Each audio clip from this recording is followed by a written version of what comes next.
I am at the Kingston Steam Plant.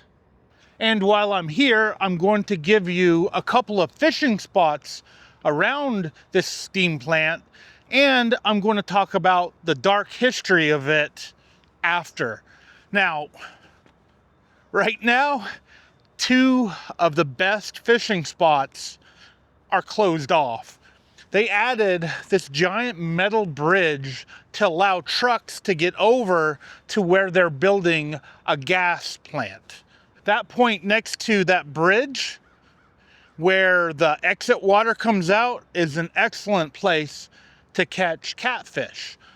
All the deep water is on the left side, pretty much on that other bank, while everything on this side, including next to the boat ramp, is shallow water, which doesn't make it that good of a fishing area. And pretty much all you can do now is fish next to the boat ramp or the park, you know, just behind the boat ramp. Now, there is a spot, if you can cast really, really far, there's like a peninsula with a big concrete block.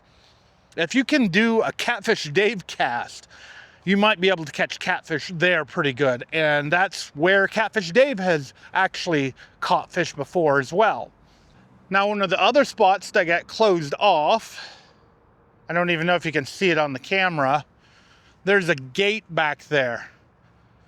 And through that gate is a walkway to where the water exits out of the steam plant. And that has been a really good spot to fish in the past. I have seen smallmouth, I've seen striped bass, I have seen flathead catfish caught from back there. But now everything beyond this where I'm standing is off limits. And I don't know if they will ever open it again. I hope they do, but I need to find out from TVA if they're ever going to open it. It's a great fishing spot. TVA turned it into a fishing spot. They put benches there to sit on. They've got rod holders. They got trash cans. And now we can't access it. And I may as well pan you guys over to the boat ramp and the other fishing spots that I just mentioned.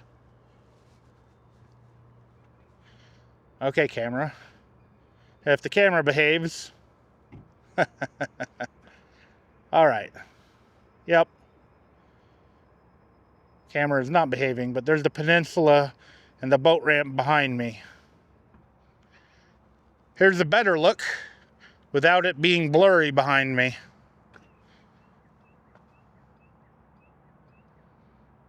Now let's move to the other side of the plant. And here's the back side of the steam plant. Okay, this could actually be considered the front side of the steam plant. This is where they intake the water. I did fail to mention the exit side is the Clinch River, and the water entry side, the front side, is the Emery River. Now, the Clinch River has multiple dams on it. It's got like Norris Dam, it's got Melton Hill Dam, and in general, it can be a colder river, but it does warm up a little bit, while the Emery River is considered like a mountain river. It comes out of the mountains. There's no dams or anything on it. And there are rumors, like in the wintertime, there's actual icebergs that can come down, well, the Emery River, which is actually technically on this side.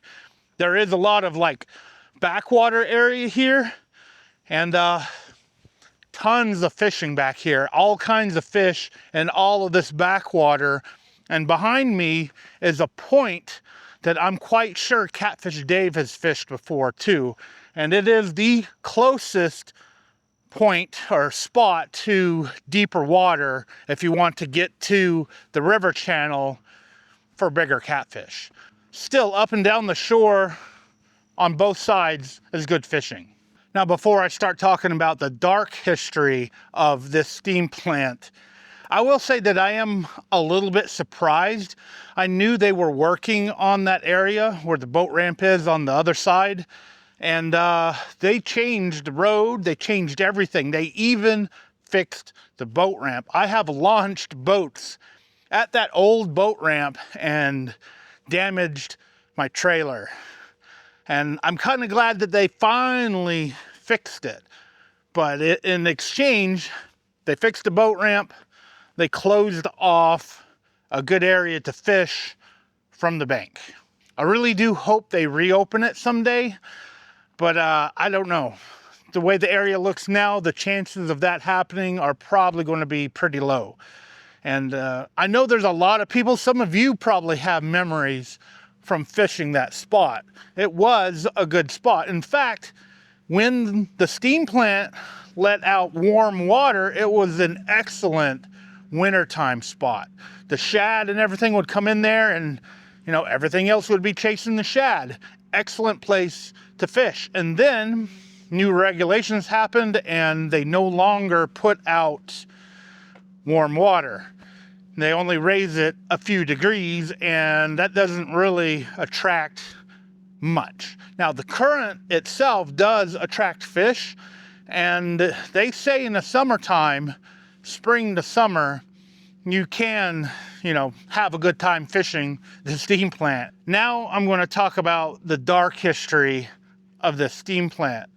Now, this park right here, this used to be homes, a bunch of different homes, until the Kingston Ash Spill happened. It was, I would say, in the top 10 biggest industrial accidents that ever happened. You got to imagine, I'm 6 foot tall, right? I'm 6 foot tall. I'm going to back up here a little bit. I would be completely under coal ash right now because it was about a 10-foot wave of coal ash going over this entire area, going downriver. It was a massive disaster.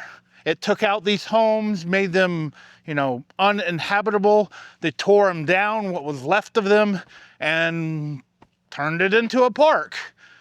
They claim that they cleaned up all the coal ash. My question is how? I mean, from what I was told, it pretty much wiped out Watts Bar. And I think it was back in 2006. I probably should look that up before I give you an actual date. When was the Kingston Steam Plant ash spill? 2008, December of 2008. I guarantee you some of that ash is still in the sediment in the entire lake and beyond. I also mentioned it in a previous video. Whenever they were running the water really hard due to the hurricane, it may have moved some of that sediment as well. So you got a mix of the hurricane stuff and the ash spill going down the Tennessee River. I wouldn't eat anything out of it ever.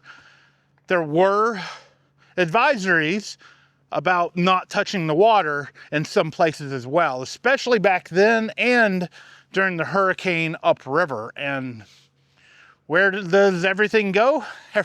Everything goes downriver.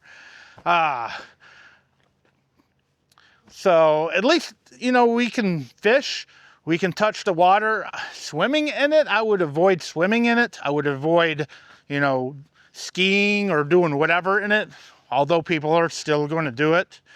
And definitely don't eat the fish. I mean, it's that simple. You know, I wanted to do a video where I showed fishing spots, but I can't show you these fishing spots without telling you the dangers of the area.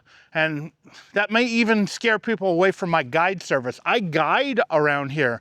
One of my favorite spots to fish from the boat is right over there. I'm not going to say what it is, although I have taken you guys there a couple of times, but actually, okay, I'll give a hint. I took Dieter Melhorn there, and we caught 2 40s within like an hour and a half.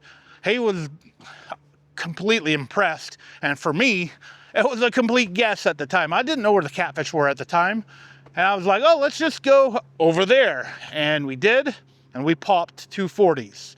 I've also heard of plenty of people at this particular park catching big fish. So you can catch them from the bank off the Emery River in this park that was covered in coal ash at one point in time. It is modern times and stuff like this happens, and we have to deal with it and try to improve and prevent it from happening again.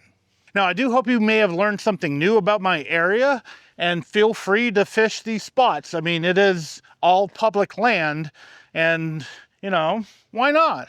There are other fishing spots around here in the greater Kingston area, and I don't know if I'm actually going to go over those spots. I did do the spots in Concord, which is Knoxville. Concord is like a suburb of Knoxville in the town of Farragut.